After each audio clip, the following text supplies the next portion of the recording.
Hello friends, welcome back to my YouTube channel Madhu की पाठशाला।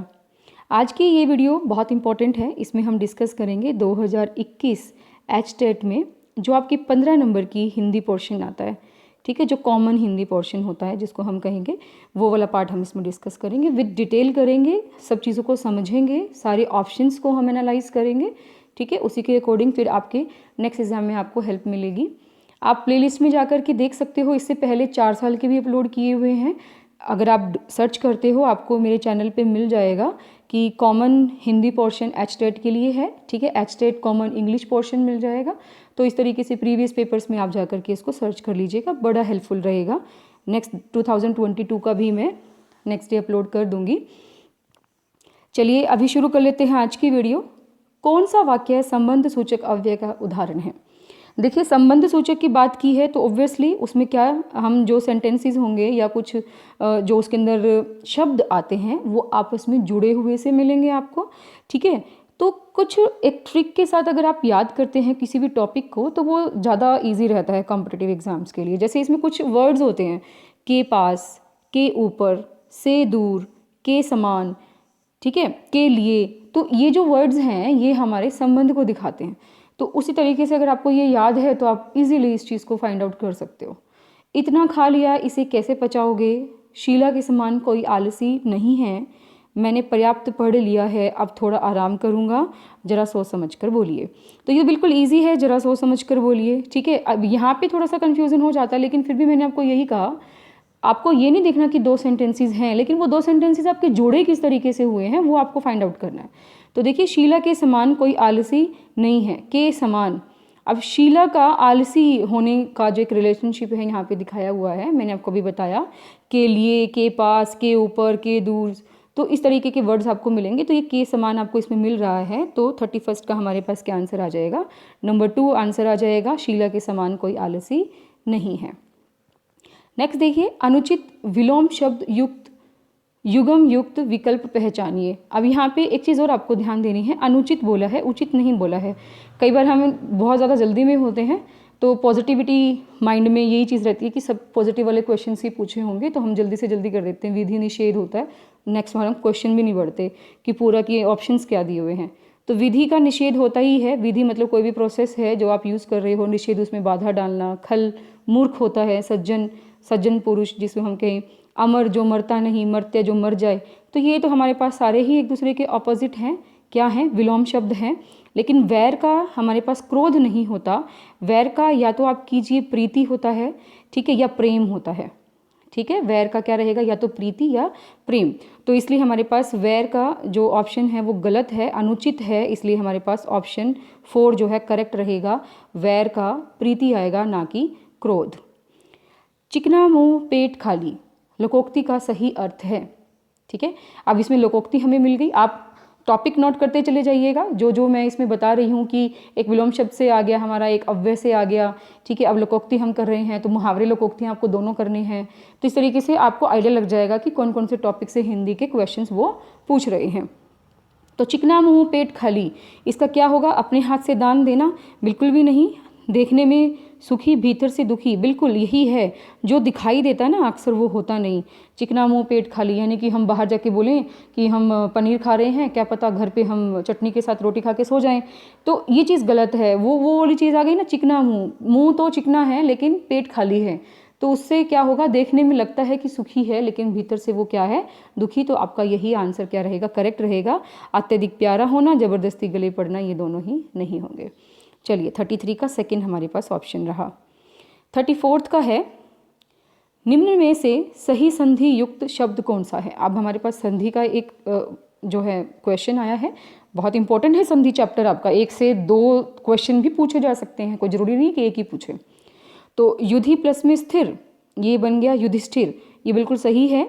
गुरु उपदेश, ये गुरोपदेश लिखा है इसने, लेकिन इसमें दीर्घ संधि लगनी चाहिए थी। देखिए यहाँ पर भी छोटा ऊ है इसमें मेरे ख्याल से कुछ बच्चों को ये चीज़ की कन्फ्यूज़न रहती है कि छोटा ऊ है कि बड़ा ऊ है। देखिए, अगर र के पैर में ऐसे हम बनाते हैं तो ये छोटा ऊ माना जाता है, और अगर हम इसको थोड़ा घुमा के लिखेंगे तो ये बड़ा ऊ माना जाता है। ठीक है, तो अब इसने क्या लिया है, यहाँ पे छोटा ऊ लिया है, और छोटा ऊ दोनों मिलकर के क्या बनाएंगे, बड़ा ऊ बना देंगे। तो यहाँ पे हमारे पास जो वर्ड बनेगा वो गुरूपदेश बनेगा। ठीक है, गुरूपदेश बनेगा, इसलिए ये गुरूपदेश जो है गलत हो गया।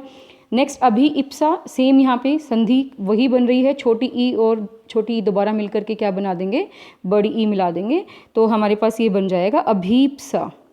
ठीक है, ये क्या हो जाएगा, अभीप्सा। ठीक है, गति अवरोध, अब यहाँ पे अलग संधि हमारे पास है, इसमें ई मिल करके अ बना करके फिर ये क्या बना रही है, स्मॉल त बना रही है, आधा त। ठीक है, तो ये हमारे पास क्या हो जाएगा, गत्य, गत्य आएगा, यहाँ पे गत्या नहीं आएगा, गत्य अवरोध जैसे बोलते हैं ना, गत्य अवरोध, तो ये हमारे पास करेक्ट रहता है। यहाँ पे ये मिस्टेक आ गई, तो फर्स्ट हमारे पास ऑप्शन बिल्कुल करेक्ट है, युधि प्लस स्थिर जो है वो क्या रहेगा, युधिष्ठिर रहेगा। ठीक है, नेक्स्ट देखिए, निम्नलिखित वर्णों के संदर्भ में कौन सा विकल्प असंगत है, यानी कि यहाँ पर भी हमें क्या निकालना है, ओड वन निकालना है, कौन सा इसके अंदर सही नहीं है। तो जो ओड वन है मैं उसमें थोड़ा सा एक्सप्लेन कर दूंगी कि क्यों ओड वन है। ठीक है, यह जो है वो तालव्य अल्पप्राण घोष, अब आपको ना ये याद करने पड़ेंगे। अभी जो मैंने ग्रुप बनाया है ना व्हाट्सएप पे, उस पर मैं ये फ़ोटोज़ भेज दूंगी आपको, उसमें काफ़ी अच्छे से लिखा हुआ है कि कौन सा वर्ण जो है वो किस कैटेगरी में आएगा, तालव्य, मूर्धन्य, ठीक है, या दंत्य, औष्ठ्य, वो किस कैटेगरी में आता है वो मिल जाएगा आपको। अल्पप्राण महाप्राण होते हैं, ठीक है, दोनों वो आपको मिल जाएंगे। अल्पप्राण क्या होता है, जिसमें वायु के प्रवाह कम होता है, और जो महाप्राण होता है उसमें वायु का प्रवाह ज़्यादा होता है। जैसे कि अगर हम कहें क, ग, ख, ये सॉरी ख नहीं, क, ग, ज, तो ये सब क्या है, ये ऐसे वर्ण हैं जिसमें बिल्कुल आपकी हवा कम यूज़ हो रही है, तो वो अल्प प्राण हो गए। लेकिन जैसे अगर आप उससे नेक्स्ट चले जाएंगे, जैसे कि ख, घ, ढ, ये हमारे पास क्या है, महाप्राण में चले जाते हैं। ठीक है, तो ये मैं ज़्यादा एक्सप्लेन नहीं कर रही हूँ यहाँ पे, वीडियो बहुत लंबी हो जाएगी। तो आपको अगर करना है तो आप एक बार वो चैनल जो है वो ज्वाइन कर लीजिएगा, ग्रुप है व्हाट्सएप पे, मैं लिंक डाल दूँगी बायो में। ठीक है, देन घोष और अघोष जो होते हैं वो हमारे पास होते हैं। घोष को सघोष भी कहते हैं, कई बार पूछ ऐसे बोल दिया जाए कि ये सघोष है, तो कंफ्यूज नहीं होना, ये दोनों एक ही बात है, लेकिन इसका ऑपोजिट क्या रहेगा, अघोष रहेगा। ठीक है, क्या रहेगा, अघोष रहेगा, तो इसलिए हमारे पास ये इसमें पूछा है। अच्छा, ये होते क्या हैं घोष और अघोष, इसमें फिर यही है, एक होता है नाद जिसमें की, जिसे कह सकते हो कि नाद की ध्वनि रहती है, एक में हमारे पास श्वास की ध्वनि रहती है। तो जहाँ नाद की ध्वनि आए वो सघोष, और जहाँ पे श्वास की ध्वनि आए वो अघोष। तो इस तरीके से आपको एनालाइज करना होगा, उसको समझना होगा। तो चलिए, अब इसमें क्या रहा, ये बिल्कुल ठीक है, आप इसको याद भी कर सकते हो, यहाँ से भी आपका क्वेश्चन जो है अराइज हो सकता है नेक्स्ट पेपर में।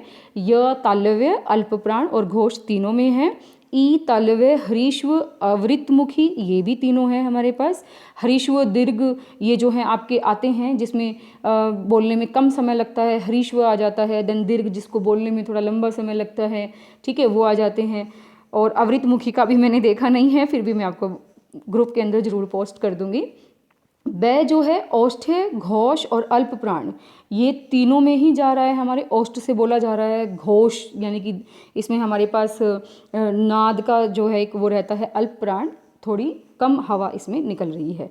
श की बात आती है यहाँ पे, श आपसे नॉर्मली अगर कहा जाए तो मूर्धन्य में रहता है, नो डाउट, ठीक है, लेकिन ये महाप्राण में आएगा, ये यहाँ पे त्रुटि है। ठीक है, ये कहाँ आएगा, महाप्राण में आएगा। इसमें बोलने में हमारे पास क्या है, श्वास का प्रयोग किया जा रहा है, और ये कहिए कि वायु का प्रवाह थोड़ा ज़्यादा हो रहा है, श, ठीक है, वायु ज़्यादा निकल रही है। ठीक है, और अघोष ये हमारे पास है ही।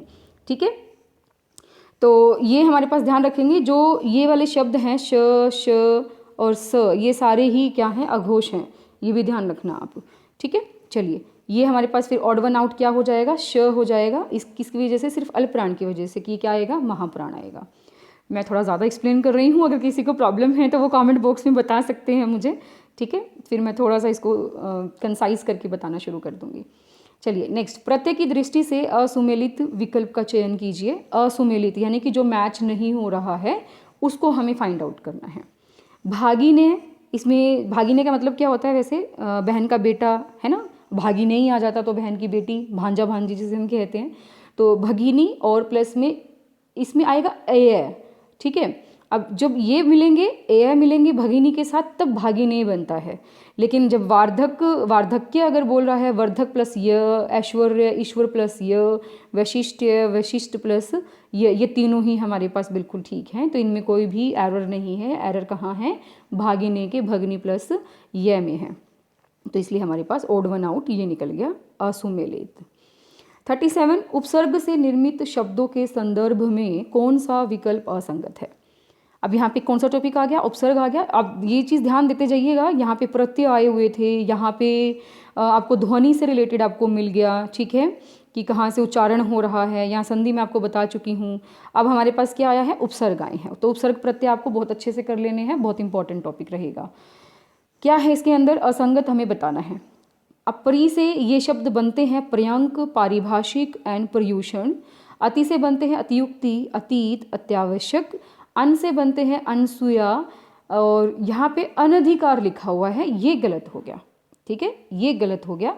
अनाधिकार होता है, अनाधिकार, ठीक है। अगर हम अन शब्द को अधिकार के साथ जोड़ रहे हैं कि अधिकार नहीं है, तो वो क्या बनेगा, अनाधिकार बनेगा, ना कि अनधिकार। और अनशन ठीक है। देन प्रति से प्रत्यर्पण, प्रतीक्षा एंड प्रतीक, ये तीनों ही ठीक हैं। इस वजह से हमारे पास ओड वन यानी कि असंगत कौन सा निकल गया, अन वाला निकल गया, और इसको आप क्लिक कर देंगे। नेक्स्ट हमारे पास है 38th क्वेश्चन, शब्द प्रकृति की दृष्टि से असंगत युग्म चुनिए। अरे सब जगह आपको असंगत ही बोल रहा है ये, तो थोड़ा ध्यान से करना बिल्कुल, ठीक है। चलिए अभी हमारे पास है गोस्वामी। गोस्वामी आपका तत्सम है, बिल्कुल ठीक है, ठीक है। तत्सम और तद्भव आप समझते ही होंगे। तद्भव जो हिंदी में शब्द यूज़ किए जाते हैं, तत्सम जिसमें आप कह सकते हो संस्कृत के जो शब्द रहते हैं मोस्टली उनको कहा जाता है। तो गोस्वामी हमारे पास तत्सम शब्द है, ये बिल्कुल ठीक है। मुकद्दमा, मुकद्दमा जो है ये देशज शब्द नहीं है, ये विदेशी है, और ये जो है फारसी का एक शब्द है, फारसी का, ठीक है। फारसी एक जो आप कह सकते हो मुस्लिम्स की जो एक लैंग्वेज रहती है, ठीक है, उसका ये शब्द रहेगा। तो देशज नहीं है, ये विदेशी शब्द है। और पंख जो है तद्भव है, बिल्कुल तद्भव है। पक्ष अगर होता तो ये हमारे पास तत्सम होता, ठीक है। पक्ष जो है पंख का तत्सम शब्द होता है। तहसीलदार, संकर शब्द लिखा है इसने, देखो तहसील अगर अलग कर दें, दार अलग कर दें, तो ये दो शब्दों से बना है तहसीलदार। और संकर का मतलब होता क्या है, ये भोले शंकर नहीं है भाई, उसमें श दुए वाला होता है, और ये क्या है, संकर। अब ये संकर शब्द जैसे हम कहते हैं ना कि हाइब्रिड, दो चीज़ों को मिलाकर के जो एक नई ब्रीड निकलती है उसको हाइब्रिड कहा जाता है, ठीक है। तो वो संकर शब्द है, इस वजह से इसको बोला गया संकर, कि दो शब्दों से बनकर एक नया शब्द हमारा बन रहा है, तो इसको संकर शब्द कहा जाता है। ध्यान रखिएगा, बहुत इंपॉर्टेंट है। संकर से रिलेटेड काफ़ी बार क्वेश्चन पूछे गए हैं, ठीक है, जैसे रेलगाड़ी है, ठीक है, तो वो सब आप समझ लीजिएगा। तो इसलिए हमारे पास आंसर कौन सा रहा भाई, हम आंसर की बात करें तो मुकद्दमा हमारे पास आंसर रहा, जो विदेशी था, ना कि देशज। 39th क्वेश्चन, समास विग्रह की दृष्टि से कौन सा विकल्प असंगत है। बहुत अच्छे अच्छे क्वेश्चंस इन्होंने लिए हुए हैं, हर टॉपिक को यहाँ पे इन्होंने कवर किया है। सेकेंड थिंग मैं थोड़ा कहूँ कि थोड़ा इंग्लिश से ज़्यादा हिंदी पे आपको मेहनत करनी पड़ेगी, क्योंकि Hindi a little bit difficult रहती है as compared to English portion, ठीक है। चलिए असंगत ही निकालना है समास विग्रह में कि किसका विग्रह सही नहीं हुआ। शुभंकर, शुभ को करने वाला, बिल्कुल ठीक है। रसमलाई, रस में डूबी मलाई, ये भी ठीक है। नवयुवक, नो युवकों का समूह, नो युवक का समूह नहीं होता, ठीक है। ये नवयुवक जो है वो कौन होता है, जो अभी अभी युवावस्था में जिसने कदम रखा है, नया नया जो युवक बना है, ठीक है, तो वो नवयुवक होता है। नव है जो युवक, इसका संधि समास विग्रह आएगा। नव है जो युवक, ठीक है, ये इसका क्या रह जाएगा, समास विग्रह हो जाएगा, तो इसलिए हमारे पास ये गलत है। और शाखा मृग, शाखाओं पर रहने और दौड़ने वाले मृग, तो वो हमारे पास शाखा मृग, तो नवयुग हमारे पास करेक्ट आंसर रहेगा। नेक्स्ट देखिए 40th, निम्न में से असंगत विकल्प पहचानिए। असंगत इसमें रहेगा कौन सा, सातत्य। सातत्य का मतलब क्या होता है, निरंतरता, ठीक है, जो लगातार चलता रहता है। कंटिन्यूटी की अगर हम बात करते हैं तो सतत से बना है, तो अव्यय से निर्मित भाववाचक संज्ञा, बिल्कुल ठीक है ये। निजता, अपना, अगर दिखाते हैं, अपनापन दिखाते हैं। तो सर्वनाम से निर्मित भाववाचक संज्ञा है, ये बिल्कुल ठीक है। रोगिणी भाववाचक संज्ञा से निर्मित विशेषण है, बिल्कुल। जैसे आपको अगर कहीं समझ में ना आए ना, तो इनका ना एक आधा जो है वाक्य बना करके आप अगर देख लें खुद ही मन में, तो आपको थोड़ा और ईजी लगती है हिंदी, ठीक है। वह एक रोगिणी है तो एक विशेषण बना हुआ है ये, ठीक है। और शक्तिशाली, जैसे कि हम कहेंगे कोई शक्तिशाली पुरुष, पुरुष क्या है, एक संज्ञा है, और उससे पहले जो शब्द लग रहा है शक्तिशाली, वो उसकी विशेषता बता रहा है। तो शक्तिशाली क्या हुआ हमारे पास, विशेषण हुआ। क्या हुआ, विशेषण हुआ। और जब ये विशेषण है तो इसका मतलब ये भाववाचक संज्ञा नहीं है। इसने लिखा विशेषण से निर्मित भाववाचक संज्ञा, नहीं, ये गलत हो गया। ये विशेषण है ना कि भाववाचक संज्ञा है, इसलिए ये गलत हो जाएगा। असंगत हमें निकालना था, तो असंगत हमें कौन सा मिल गया, शक्तिशाली मिल गया, ठीक है।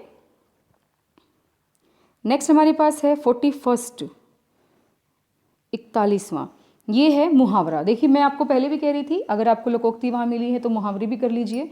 जरूरी नहीं है कि दोनों मिले पेपर में, पर एक भी मिल जाएगा तो भी ठीक है, और दोनों मिल गए तो बहुत अच्छी बात है। अर्थ की दृष्टि से कौन सा मुहावरा संगत नहीं है, ख्याली पुलाव पकाना, है ना। ये तो बहुत बच्चे करते होंगे हम भी क्या करते थे जब छोटे थे, ख्याली पुलाव बनते थे काफ़ी, है ना। तो ख्याली पुलाव बनाना, व्यर्थ की बातें करना, अपना समूह लेकर रह जाना, असफल होने पर लज्जित होना, अंधेरे घर का उजाला एकमात्र सहारा, ये सारे बिल्कुल ठीक हैं।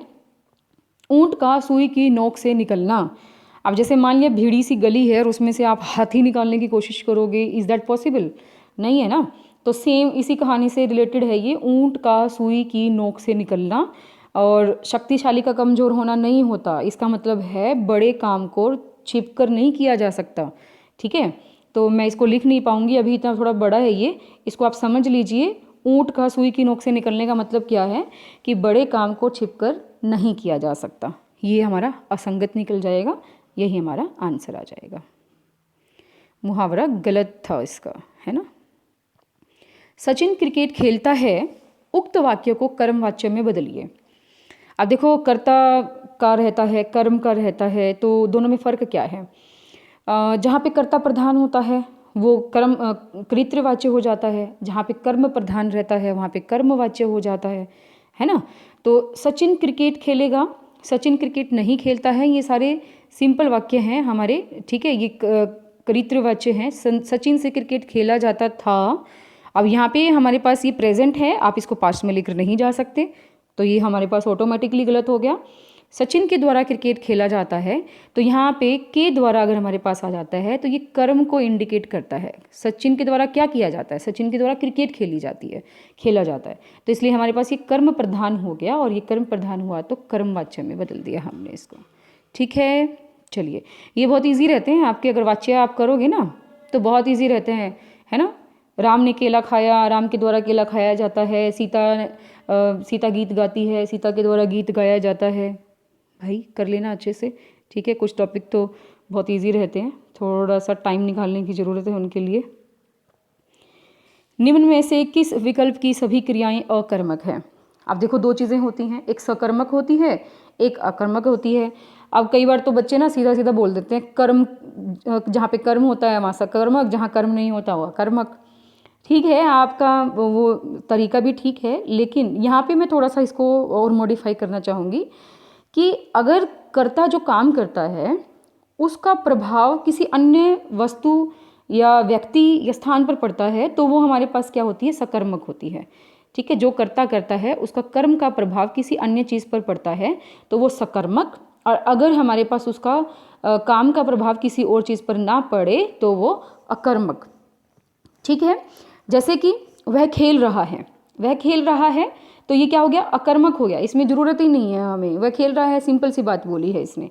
अब वह क्या खेल रहा है, किसके साथ खेल रहा है, वो हमारे पास कर्म जो है साथ में लेकर के चलेगा, तो वह फुटबॉल से खेल रहा है, ठीक है, तो वो क्या आ जाएगा हमारे पास, सकर्मक आ गया। उसके अंदर कर्म हमने ले लिया फुटबॉल को, तो वो सकर्मक क्रिया हो जाती है। तो कुछ क्रियाएं ऐसी होती हैं जिसमें हमें कर्म की ज़रूरत ही नहीं होती, जो हमारी रोज़मर्रा की ज़िंदगी में हम करते हैं, हंसना, बैठना, उठना, खाना पीना, सोना, चलना, तो ये सब हमारे पास क्या रहेंगे, अकर्मक क्रियाएं रहती हैं, इनमें कर्म की ज़रूरत नहीं होती। तो क्या रहेगा हमारे पास इसमें, चलना बिल्कुल नॉर्मल है। अब यूँ थोड़ा ना कहेंगे किससे चल रहा है, पैरों से चल रहा है, ये नॉर्मल क्रिया है। मुस्कुराना, है ना, खिलना, ये हमारे पास सही आंसर है। दौड़ना, रूठना, लिखना, किससे लिख रहे हो, पेंसिल से लिख रहे हो।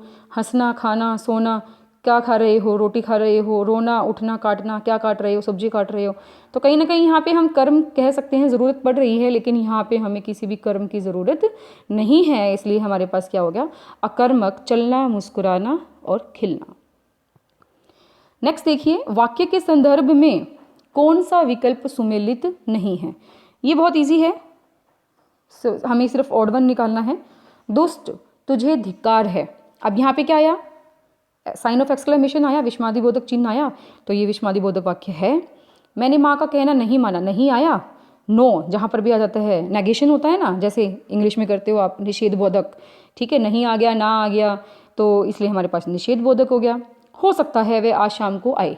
अब यहाँ पे तो पॉसिबिलिटी दिखाई हुई है ना, प्रोबेबिलिटी दिखाई हुई है कि आ सकता है, ठीक है, तो ये संदेहवाचक है, यहाँ श्योरिटी नहीं है भाई, ठीक है। जहाँ श्योरिटी नहीं है वहाँ कुछ है, संदेह है ना, तो वो संदेह है, हो सकता है कि वह आज शाम को आए, इसलिए हमारे पास ये क्या है, असंगत, ये निकल जाएगा। और समय पर भोजन करोगे तो स्वस्थ रहोगे, ये तो संकेतार्थक है ना, ऐसा करोगे तो वैसा हो जाएगा, तो संकेत दे रहा है कि नहीं दे रहा, भोजन समय पे करो तो ही स्वस्थ रहोगे, अदरवाइज नहीं रहोगे, तो संकेत दे रहा है ये आपको, ये बिल्कुल ठीक है। तो इसलिए हमारे पास ओड वन क्या निकल गया, थर्ड निकल गया, और इसने यही कहा था कौन सा विकल्प सुमेलित नहीं है। लास्ट क्वेश्चन है हमारा इस वीडियो का, और बहुत ही इजी है ना।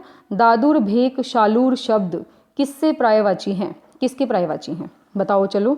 इसमें बहुत इजी है, हाथी, बंदर, मेंढक, सिंह, है ना, तो ये मेंढक का रहेगा। दादुर जो है वो गर्मियों में जब बारिश आती है ना, सावन के महीने में बड़ा टर टर करते हैं ये, तो मेंढक, दादुर, भेक, शालूर, ठीक है, ये हमारे पास इसका आंसर आ जाएगा। चलिए, अभी कैसी लगती है वीडियोस आपको, मुझे कमेंट बॉक्स में ज़रूर बताइएगा। आप कमेंट करते हैं, आप लाइक शेयर करते हैं, तो थोड़ा हौसला और भी बढ़ जाता है, ठीक है। जैसे तैसे करके वीडियोस बना देती हूँ, ठीक है, होपफुली आपको पसंद आती होंगी, ठीक है, थोड़ी हेल्पफुल भी रहेंगी आपके एग्ज़ाम को क्रैक करने में। तो इसी तरह की और वीडियोज़ पाने के लिए हमारे चैनल को सब्सक्राइब कर लो, ठीक है। अच्छी लगी तो लाइक शेयर भी कर दीजिए please. Thank you very much.